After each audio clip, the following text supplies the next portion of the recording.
বাঙালির ১২ মাসে ১৩ পার্বণ। সেরকমই খুব সামনেই আসছে পৌষ পার্বণ। তো এর জন্য আজকে আমি আপনাদের সাথে পিঠের একটি রেসিপি শেয়ার করব। নমস্কার বন্ধুরা, মিক্সড ফিউশন সোমার পাকশালায় আপনাদের সবাইকে স্বাগত। আজকে বানাবো ভাপা পিঠে। সেজন্য ২ লিটার দুধ নিয়ে নিয়েছি আর দুধটাকে ঘন করে নিচ্ছি বেশ কিছুক্ষণ ধরে। আমি এটা দুদিন আগের থেকে একটু একটু করে ঘন করে রেখেছিলাম। তারপর আজকে লাস্ট এটাকে ঘন করে নিচ্ছি। দুধটা যখন এরকম একেবারে ঘন হয়ে আসবে তখন এর মধ্যে দিয়ে দেব চিনি। চিনিটা দেওয়ার পর একটু কিন্তু লিকুইড হয়ে যাবে, সেজন্য আরও ৩ থেকে ৪ মিনিট একটু ফুটিয়ে নেব। আর ক্ষীর হওয়ার সময় কিন্তু অনবরত নাড়তে হবে, এটুকু কিন্তু খেয়াল রাখবেন, নইলে তলায় কিন্তু ধরে যেতে পারে। আর চিনিটা অবশ্যই আপনারা শেষে ব্যবহার করবেন। আর এখানে আমি দিলাম ২ চামচ চালের গুঁড়ো, আতপ চালের গুঁড়ো এটা ২ চামচ আমি দিয়েছি। এই আতপ চালের গুঁড়োটা দিলে কিন্তু ক্ষীরের যে বাইন্ডিংটা খুব ভালো হয় কিন্তু আমি যেহেতু ২ লিটার দুধ নিয়েছি সেই জন্য এখানে ২ চামচই ব্যবহার করছি। এর বেশি ব্যবহার করলে কিন্তু ক্ষীরের স্বাদ কিন্তু নষ্ট হয়ে যাবে। ক্ষীরটা রেডি হয়ে গেল, এদিকে নারকেলটাও কুড়িয়ে নিচ্ছি। নারকেলটা কুড়িয়ে নেওয়ার পর এটাকে কিন্তু এরকম পুর বানিয়ে নেব। এবার একটা ফ্রাইং প্যানের মধ্যে দিয়ে দিচ্ছি কিছুটা গুড়। গুড়টাকে একটু হালকা গলিয়ে নিচ্ছি আর এর সাথেই দিয়ে দেবো কোরানো নারকেলটা। নারকেলটাকে এর মধ্যে দিয়ে নাড়াচাড়া করে একটু যখন চিটচিটে ভাব হয়ে আসবে তখন কিন্তু নামিয়ে নেব। এইভাবে নেড়েচেড়ে পুর বানিয়ে নিচ্ছি। আর অবশ্যই এখানে একটু চিনি দেবেন, তাতে কি হবে গুড়ের যে একটা নোনতা ভাব থাকে সেই নোনতা ভাবটা কিন্তু কেটে যাবে একটু সামান্য চিনি দিলে। তো এখানে আমি মোটামুটি ৪ থেকে ৫ চামচের মতো চিনি ব্যবহার করেছি গুড়ের সাথে। দেখুন নারকেলটা মোটামুটি হয়ে এসছে। এবার এটাকে নামিয়ে নেব। এদিকে কড়াইতে আমি ইন্ডাকশনের মধ্যে গরম জল বসিয়ে দিয়েছি। এতে এবার যে ডোটা সেই ডোটা কিন্তু বানাবো। এই গরম জল কিছুটা আমি বাটিয়ে তুলে নিচ্ছি। এর মধ্যে ২ চামচ দিয়ে দিলাম চালের গুঁড়ো। এখানে কিন্তু আমি আতপ চালই ব্যবহার করছি, আতপ চালেরই পিঠেটা বানাবো। দিয়ে ভালোভাবে এই হাত ছোঁয়া যে গরম জলটা সেটার মধ্যে কিন্তু গুলিয়ে নেব।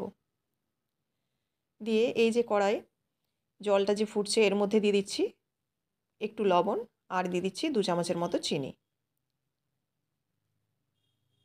দিয়ে একটু নেড়েচেড়ে মিশিয়ে নিচ্ছি। আর জলটা যখন ফুটে যাবে তখন এর মধ্যে যে চালের গুঁড়োটা আমি জল দিয়ে গুলে রাখলাম সেটা দিয়ে দেব। এটা দিয়ে দিলে কি হয়, চালের গুঁড়োটা যখন এরকম গুলে দেওয়া হয় আগে, তাহলে কিন্তু চালের যে গুঁড়িটা পরে আমি মাখবো সেটা কিন্তু ডালা ডালা হবে না। জলটা ফুটে যাওয়ার পর এবার চাল গুঁড়িটাকে এই জলের মধ্যে দিয়ে দিচ্ছি। কম কম করে দেব, আর একদিকে কিন্তু মাখা হবে। আর জলটা কিন্তু প্রচণ্ড গরম, এটা যেহেতু ফুটছে সেজন্য খুব সাবধানে কাজটা করতে হবে। এবার এরকম কম কম করে দিয়ে দিয়ে যতক্ষণ মানে গুঁড়িটা দেয়া যাবে ততক্ষণই কিন্তু দিতে হবে।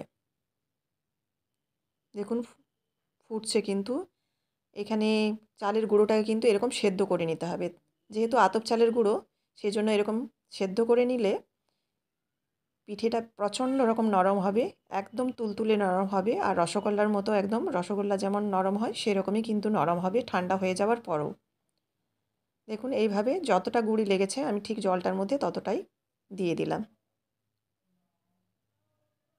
এবার এটাকে একটা থালার মধ্যে আমি নামিয়ে নিচ্ছি, কারণ প্রচণ্ড গরম। এটাকে ৩ ভাগে ভাগ করে আমি ডোটা রেডি করব। এখানে আমার মাই হাত লাগিয়েছে, কারণ পিঠের কাজটা আমার মাই খুব ভালো পারে। আর মা আমার বাড়িতে কিছুদিনের জন্য এসেছে, তো মা রেডি করছে। আর মা ভীষণ ভালো পিঠে বানায়। আর মায়ের রান্নার হাতও কিন্তু অপূর্ব। আমার রান্নার হাতে করে কিন্তু আমার মায়ের কাছ থেকেই। এদিকে ডোটা রেডি হয়ে গেল, আর ওদিকে আমি গরম জল বসিয়ে দিয়েছি আরেকটা কড়াইয়ে করে। তার উপরে একটা ফুটো ফুটো ডিশ দিয়ে দিয়েছি, যেটাকে ঝাঁঝরি বলে। ওটাকে গরম করতে দিয়েছি জলটা, কারণ স্টিমে এই পিঠেগুলো হবে। এগুলোকে ভাপা পিঠে বা স্টিম পিঠেও বলা যায়।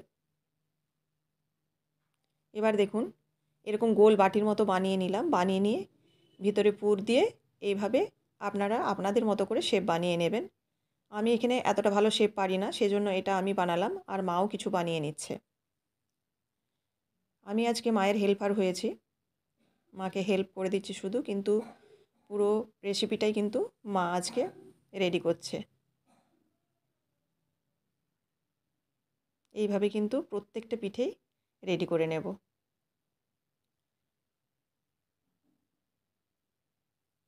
ব্যাস হয়ে গেল। এবার এদিকে জলটাও কিন্তু ফুটতে শুরু করেছে, আর এর উপরে একটা কিন্তু ফুটো ঝাঁঝরি দিয়ে দিয়েছি, সেটার উপর দিয়ে পিঠেগুলো ঠিক যেভাবে ইডলি হয় সেরকমভাবেই কিন্তু এই পিঠেগুলোও দিয়ে দিচ্ছি স্টিম দেওয়ার জন্য।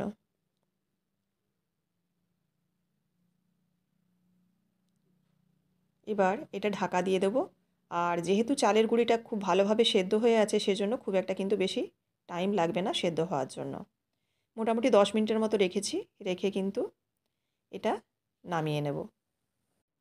10 মিনিট হয়ে গেছে, এবার কিন্তু নামিয়ে নিচ্ছি, আর একটু দেখেও নিচ্ছি যে পিঠেগুলো সেদ্ধ হয়েছে কিনা। এবার ইন্ডাকশানটা অফ করে দিচ্ছি, আর এই পিঠেগুলোকে নামিয়ে নিচ্ছি। এইভাবে কিন্তু আরও বেশ কিছু পিঠে গড়ে নিয়েছি, আর এগুলোকে কিন্তু একইভাবে স্টিম দিয়ে দেব। 10 মিনিট রাখলেই মোটামুটি সেদ্ধ হয়ে যাচ্ছে।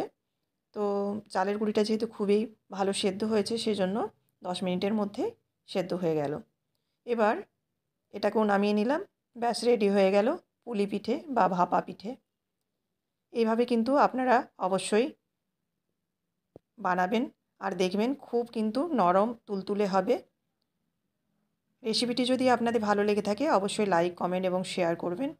আর এরকমই বিভিন্ন ধরনের রেসিপি পাওয়ার জন্য অবশ্যই চ্যানেলটিকে সাবস্ক্রাইব করে রাখবেন, যাতে সবার আগে নোটিফিকেশন আপনাদের কাছে পৌঁছে যায়। আবারও দেখা হচ্ছে নেক্সট রেসিপিতে। সবাই ভালো থাকবেন। ধন্যবাদ।